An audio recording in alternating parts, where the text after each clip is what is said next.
Today marks 3 weeks since 4 University of Idaho students were brutally stabbed to death inside their home. And investigators still have not named a suspect. Officials are combing through thousands of tips, crime scene photos, and evidence. The father of one of those victims, Kaylee Goncalves, is now revealing the manner of death for his daughter and her friend Maddie were different, leading him to believe one of them may have been the target. The heartbroken dad, Steve Goncalves, joins us now.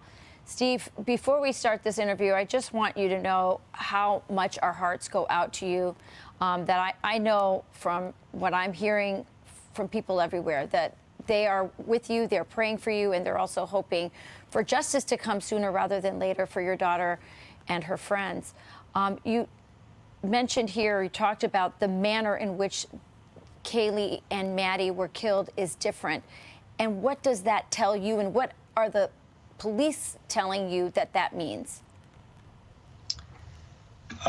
There's a couple things that tell me with common sense, but I'm not a professional, so I want to specify that. But they've said the entry point was the slider or the window. It was in the middle floor. So to me, he doesn't have to go upstairs. His entry and exit are available without having to go upstairs or downstairs. Looks like he probably may have not gone downstairs. We don't know that for sure, but he obviously went upstairs. So I'm using logic that he chose to go up there when he didn't have to. And I can kind of tell by my daughter's texts, messages. She did call 911. She wasn't saying anything along the lines of like she had heard something or she was in fear. So I'm just putting the dots together. As far as the investigators, they're very tight-lipped and they're keeping everything close to their vest. And I understand that, and I'm probably not the right person to share all these things with. So I'm just trusting them that their case is super tight and they don't really need to reach out to the community. And, you know, all the evidence is right there in that home. So, Steve, and I want to be respectful, as I can tell you're trying to walk this tightrope as well with law enforcement, but the desire to know and get some type of action as well. You've said, both now to Rachel and then in the clip in your appearance with Lawrence Jones, that your daughter and Maddie had different means or manner of attack, and that suggests one of them was targeted. Can you share with us, do you know, and you can't share either way, which one was targeted? I can't. I asked for permission to do just that, and they said no. I probably disclosed information that they wish I wouldn't have said, but the story's going cold. There's less people coming to Moscow. I'm not gonna go sleep in my bed knowing that I could get up and I could go to town and I could do something.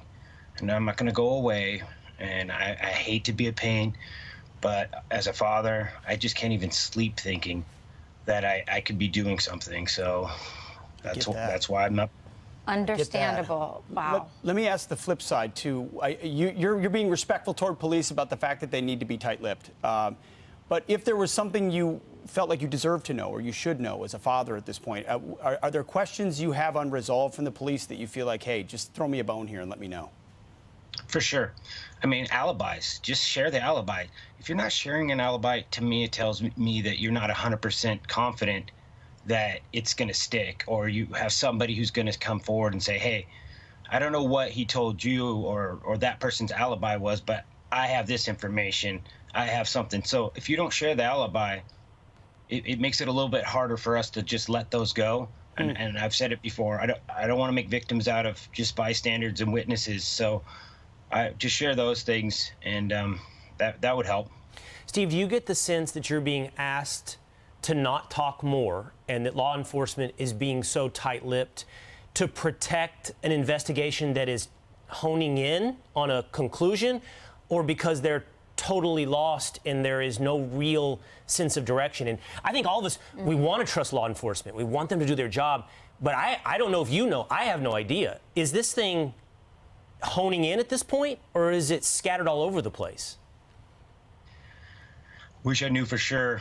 I did sit down with the investigator, the lead investigator, and I looked in his eyes, and I got a sense that this guy was going to do everything in his power to figure something out. But if the evidence isn't there, that's the part that I'm concerned. And then there's layers of separation. The communication is not the same as the boots on ground. All the officers that are out on the streets, those guys are working their tails off. But there's a different person to do the communication, and that guy's sitting with the lawyer, and that guy's sitting there telling him, you know, you got to protect things that are beyond the case, like the town and the community and the college itself. Those don't matter as much to me. I mean, I definitely don't want to hurt them, but I have an agenda, and I think it's pretty clear. It's these two girls, and that's what I'm working for, and I'm not going to let that story fall apart just because they don't want wanted posters, you know, on their next rush of students that come into town. Wow. You know, I have to say, Steve, I hadn't really considered those factors, but it's obvious that that would be a consideration for the communications director of the police department and also the PR for the school and the town. Are you communicating with the parents of the other victims? Are they feeling as frustrated as you are? And I hate to ask a two-part question, but I'm going to do it anyway. Do you feel confident in the police investigation and the people investigating right now?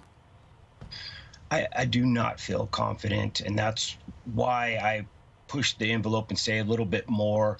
I hate to be that guy, but you know, there's a job to do for everybody. Has a job and a role to play, and this is my role as the parent. I have talked to obviously Maddie's mother and her father, and I've talked to Xana's father, and he said, hey, you can speak on behalf and you can help push this narrative. So I feel confident there. That's as far as the real communications that I have.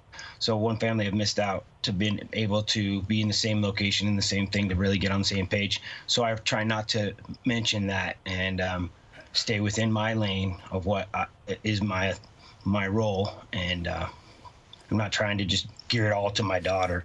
It's just I can't speak for other people. Yeah. Steve, before we let you go, just share a little bit with our audience about Kaylee. Kaylee was amazing, hard worker. She was like, she hung out with two boys, her brother and her cousin, and she was right in between them. She wanted to be faster than them. She was that girl that was like really like, she was kind of like a Punky Brewster type girl. And we missed out on a really smart person that was going to be a little conservative. She was conservative too. She was always looking up stories on child, you know, getting trafficked, and she was telling me that she thinks it's a lot bigger than people understand. So, and you know, we can't replace her, guys. There's no replacing any one of these people. Steve, we're all parents on this couch, and I just can't tell you how much we feel for you, and can't imagine what you're going through, you and your whole family. And I know that you came on the show today because you're hoping that people that might have information, you're hoping that more information come forward. And so we encourage anybody to call 208-883-7180. The phone number is on the screen right now. And I've heard you say it before, Steve, it could be anything. You have no idea how small the piece of information could be that could help. You know, and Steve, good on you for agitating. Yes. We need more men and fathers willing to do precisely what you're doing, keeping people honest and working toward a solution. God bless you. You're doing your daughter's memory proud. And frankly, you're an amazing example of fatherhood, even after something tragic like this happened to her. Thank you for joining us. Thank you, Steve. Thank you. God bless. Thank you, guys. Have a good day. Bye. All right. Our hearts are with those families as we stay on the top of this horrifying case. We'll be right back.